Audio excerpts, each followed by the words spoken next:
Hey guys, welcome to Indian cricket fan.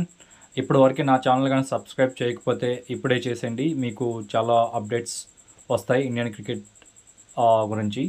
So ఈరోజు జరిగిన ఫైనల్లో, ఆసియా కప్ ఫైనల్లో తిలక్ వర్మ ఒక స్వతంత్ర సమరయుతంలో బాలగంగాధర్ తిలక్ ఈరోజు మ్యాచ్లో మన తిలక్ వర్మ అలా అనిపించాడు అన్నమాట. అలా బాగా ఆడాడు. మీరు బ్యాటింగ్లోనే కాదు, ఫీల్డింగ్లో కూడా చూసినట్టయితే అసలు తిలక్ వర్మ బౌండరీ లైన్ దగ్గర చాలా కష్టపడాడు. ఎన్ని డైవ్లు వేసాడు తెలుసు, అసలు ఇంజురీస్ అయితే అని కూడా చూడలేదన్నమాట. అలా డైవ్లు వేసాడు. సో తిలక్ వర్మ, దూబే, సంజు శాంసన్, కుల్దీప్ యాదవ్ అందరూ చాలా ఈక్వల్గా బాగా కంట్రిబ్యూట్ చేశారు ఆ మ్యాచ్ గెలవడంలో. సో తిలక్ వర్మ ఒక ఇన్స్పిరేషన్ మనందరికీ. ఎందుకంటే అతను ఒక సాధారణ దిగువ మధ్యతరగతి కుటుంబం దగ్గర నుంచి టీమిండియా వరకు ఎదిగాడు.